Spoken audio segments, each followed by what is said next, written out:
This is a micro banker. It's not a mini banker. Mini bankers are about 6 inches wide. They're big. They got big hoppers. They weigh more. Some of them weigh like 10 pounds or more, and some of them weigh a little bit under 10 pounds. This thing weighs less than 5 pounds. Right now, I got the sand spray bars on here because this is all we're going to do is run sands. Because we're not worried about raking stuff through or underneath here, because the sands will just pass through and go out.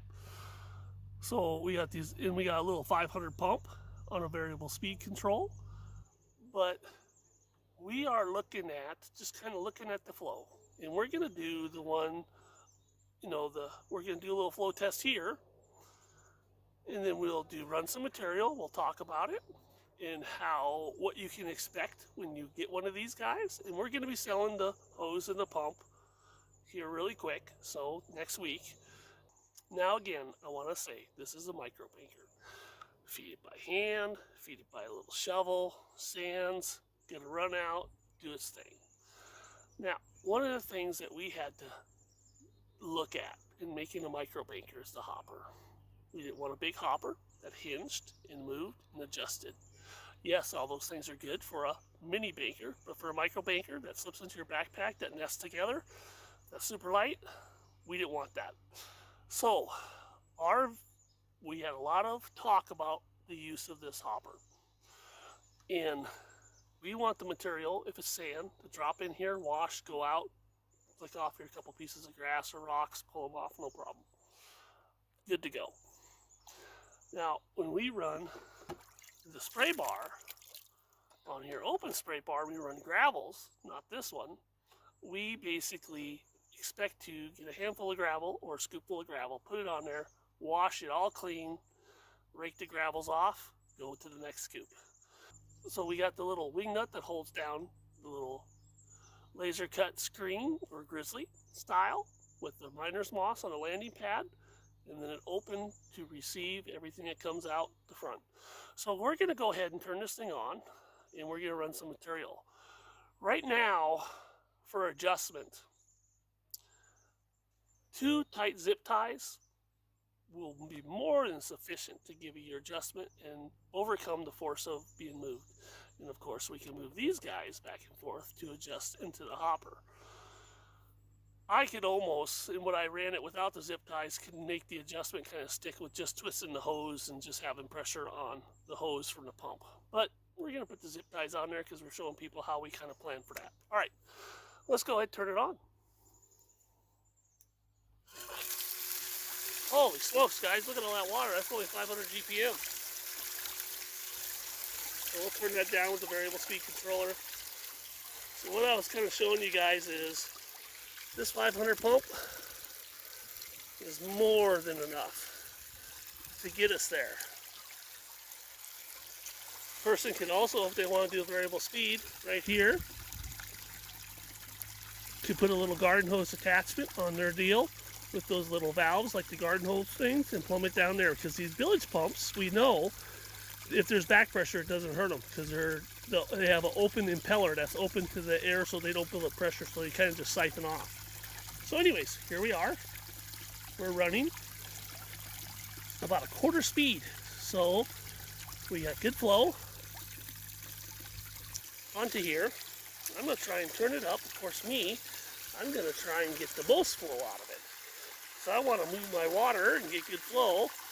So I'm going to get more of it onto the crash pad, get more water flowing, so then I could process some more material. And I got great flow coming off the backside of this to run my vortex cells. Got a nice flat pitch. It's going to be great for running sand. All right, I'm going to grab some sand. And then we are going to run some material so you guys can see how fast you can feed a micro banker. All right, easier to see the hopper action. So here we are with our sand.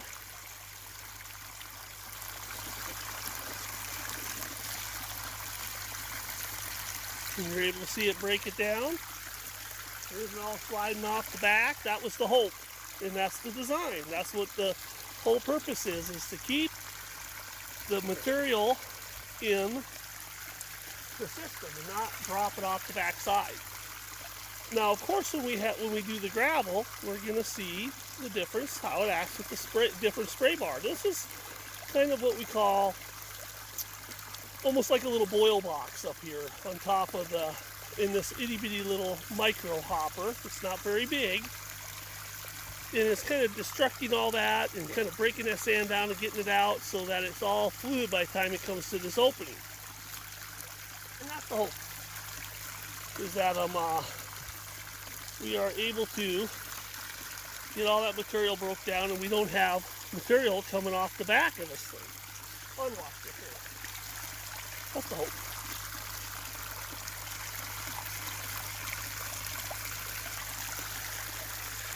Got a little slick zone underneath here before the mat starts to kind of transition the material. So I would relate, if I want to just relate to other people out there, as far as the feed rate on this would be comparable to like the cube. So we are basically taking scoops of material and we're dropping it on an area, and it's basically breaking it down and running it through. So we're doing it with 4 inches of width and about 16 inches of length, rather than all those stacks. And you're saying, well, you know, all that surface area of the other system should do a better job. What we're seeing with the Dream Mat, in the way that it's really intelligently sorting the material with the hydrocyclones and everything in the material. It's not overburdening, and it's doing a good job just catching the heavies, the heaviest of the heavies, and it's not holding on to unnecessary heavies and overburdening and causing the system to have passive exchange. So you're able to rip through a lot of material, and that's just what people see. And the water's muddy, so it's kind of hard to see what's in the hopper, in the sluice, but let's just go ahead and take a look.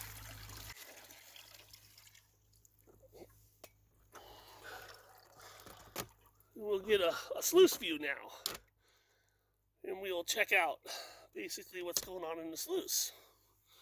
And you can see that we have material building up, BBs, gold right there. Wow, look at that. And this is this is material that I didn't put any gold in, so I'm kind of excited. BBs. So this has got some shotgun shot from where it was dug up in by the river in the area that it was at. So this isn't salted material. So let's take a look at the hopper. Look at that flake right there. Caught right there. Look at the BBs. Look at all the BBs. I don't know if you can see them. 1, 2, 3, 4, 5. Look at all the BBs right there in the hopper. So anyways, we're doing good. Now, if I was out in the field and I turned this off and looked at that, I would dig in that spot some more. So, got a little odd-shaped little flat rock. We'll flick those babies out. Nothing wrong with that. Every time you can help anything happen, make it happen. All right, let's run some more. Let's run this. Let's call it hyperlapse this rest of this half of this bucket and see how fast it takes us to get through it.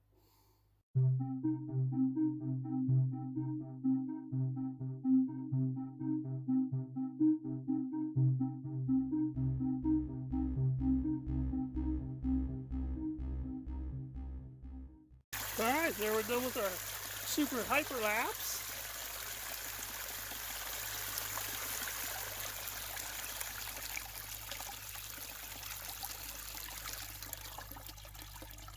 And we got our slick plate covered in BBs. The gold that was up there up on here is gone. It might be that right there. So here we are with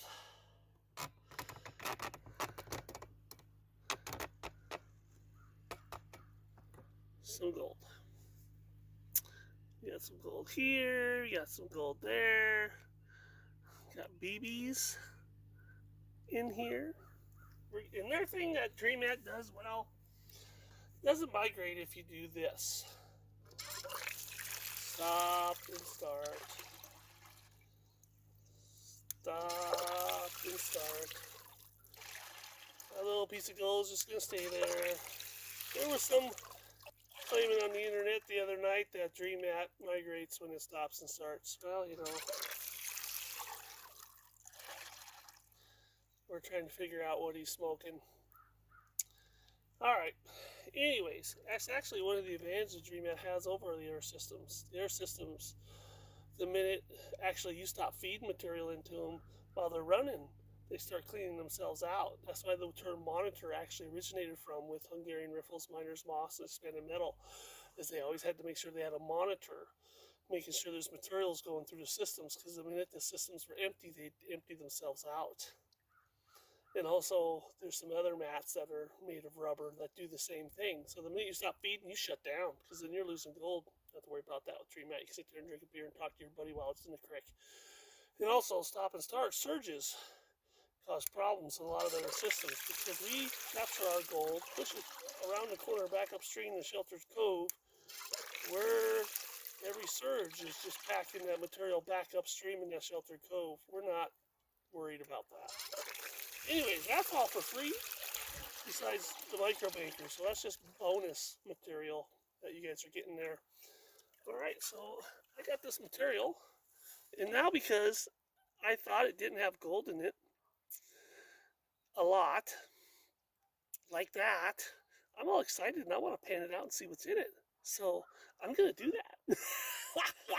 And then before I do my next test, so I'm going to go ahead and readjust this guy.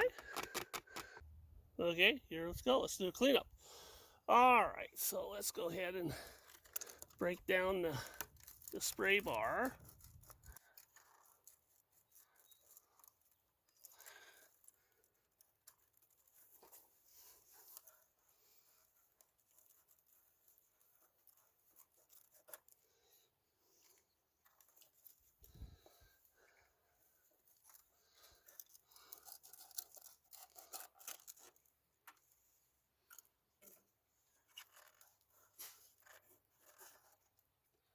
Alright, so we got the spray bar broke down. Got some rocks off the back here. I'll just roll off all the way. Don't want those. A little bit of dog hair, a little bit of horse hair. Out here by the back. And actually, we're going to do a little screen here. This is the crash pad. This is more to diffuse the what I would call the water flow and get it to lay down flat than to be for capture. But let's just go ahead and see what's in here in our little pad. I see a flake of gold on the bottom there. That's cool. I think it was. It might just be a rock. It might just be a shiny rock. I get a lot more shiny rocks than gold. That just it tends to be the nature of the beast. I always think they're gold when I see them. But they tend to be shiny rocks. Imagine that. So we got our little hopper that actually can come all the way out if we felt any reason or need to clean this. Alright, let's go ahead and just put that in there, and I'm going to get a little juice going.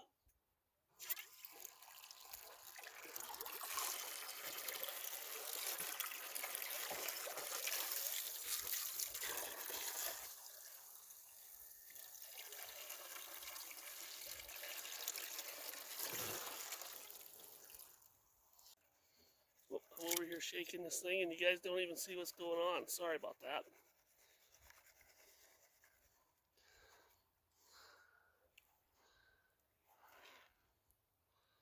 And there's the gold that was just in the miner's moss. Woohoo! That's kind of cool. Go ahead and leave that in there. So there's your count. Do your booty count, your specs. All right. Now we're going to clean up into there. Put a little bit more water in the pan. All right. Got some more water in the pan. Now you can better kick it back here where we can see the pan and the widget at the same time. All right. So we lift up our adventure sluice, slide it out. It's just got a little pressure clamp underneath there. And now we're going to basically take our adventure sluice. This one here is a coal from the business, meaning it's a second. So it's got some back deformities, but it's mine. It's free. I like it. I like the colors. I like the green and the purple. Anyway, so there's our sluice. We got a little bit of material in a couple of these cells, so I'm going to give it a little bit more.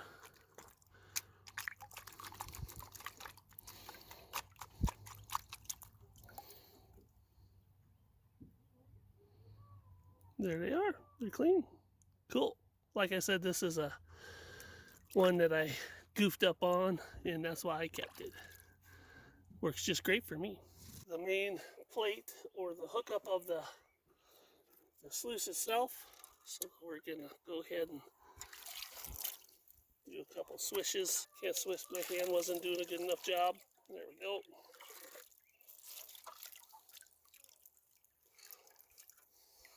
Super duper. All right. Let's see what we got in here.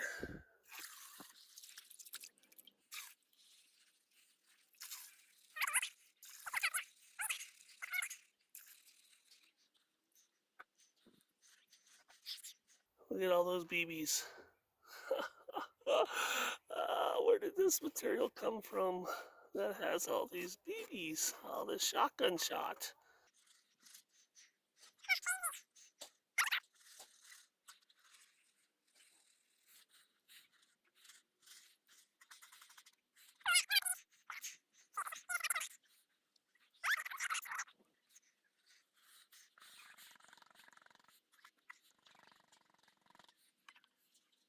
Alright, there's some gold that was in that material, mystery material from the shop. Now I gotta figure out where it came from, where it was doing. We got like 5 more buckets that's sitting there. I was actually gonna fill some holes in the yard with it. Now I'm thinking, geez, now I gotta do something with it. Alright, cool beans. Okay, let's put our spray bar on here. So I'm just going to angle the holes that I drilled in it by hand, kind of towards the inside all the way around. Get that horsehair off of there. Where'd that dang horsehair come from? So here's my deal. So I'm going to go ahead and just run a zip tie.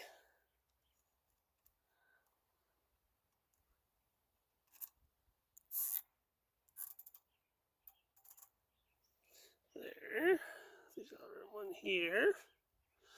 Should just need 3, but it's got place for 2 more on the sides if you felt the need for, if you were going to put enough pressure to the spray bar to go to the moon or something.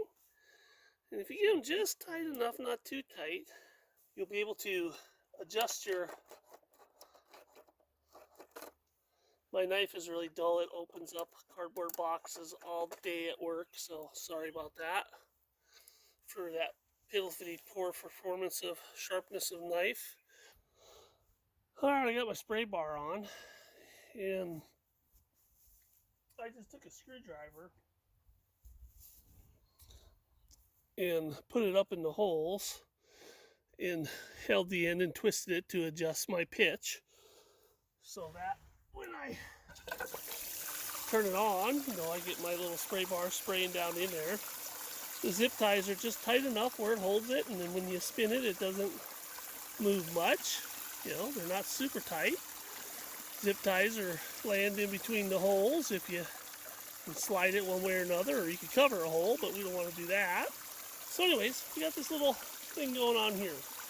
Now I can run it at that speed, or I can turn this thing up to where basically that's the full 500 GPM flow. So with the sandbars, the 2 nozzles that were spraying like this, we really couldn't do the full flow. But it was sand, so it was eating off really easy. With the spray bars, we could pull that whole 500. And also you could even put a little 750 pump on there if you wanted to drill more holes and have more water flow. Alright, we got some gravelly material, and I'm going to show you kind of what to expect when you run some material that needs to come off of the grizzly system and not pass through. So we're going to go ahead and turn our little super duper spray bar up to 3/4. Looks good to me.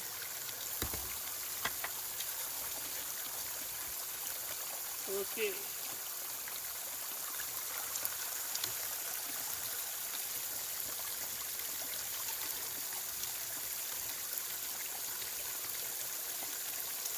So far it looks like nothing slid off the back.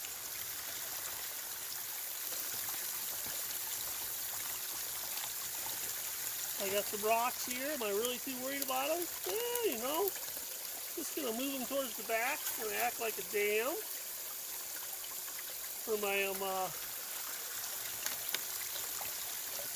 system. So that's kind of nice, you know, having a nice little dam back here that keeps up material as it so it doesn't sneak off of your back of your plate unprocessed. So all your material basically hits these little wall of rocks and is forcing itself to be cleaned out.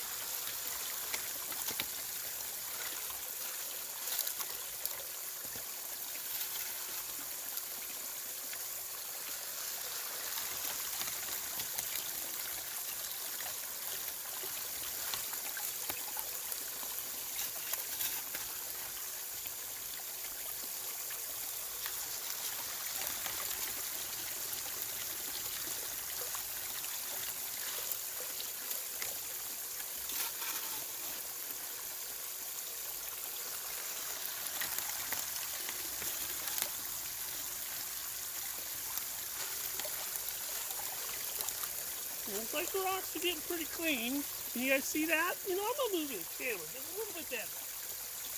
Sorry, I maybe am hogging all the action back here.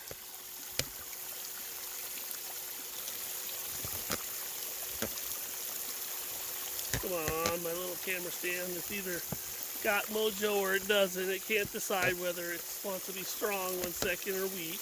Because it's, you know, I paid so much for it. Because I'm like a professional photographer. Whatever, guys.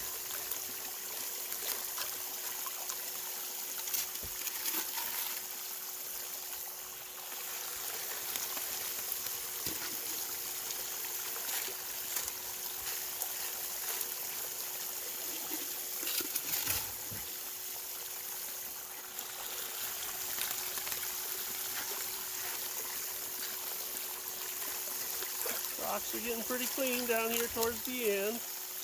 Now I can scoot them all off, or I prefer,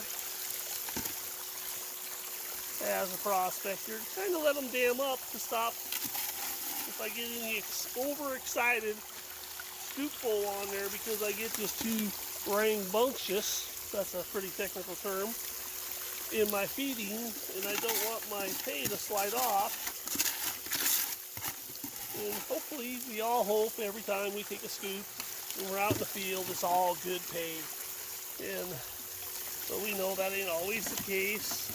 You gotta run whole bunches of material. I wish it all had piles of gold in it. Wish we were all rich.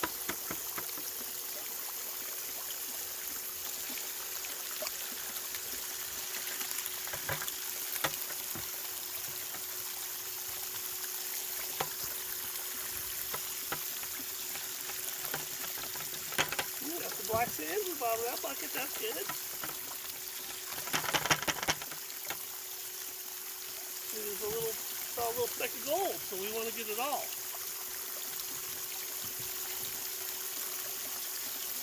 I saw a little speck of gold in the bottom of there, so I want it all. You know, I'm just like every other prospector out there. I want all the shiny.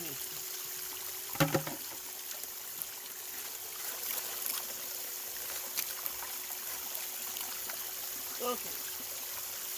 That's basically the high bank, or not the sand method, but more the traditional high banker method of the micro banker. It's not meant for a big shovel. Hand scoops.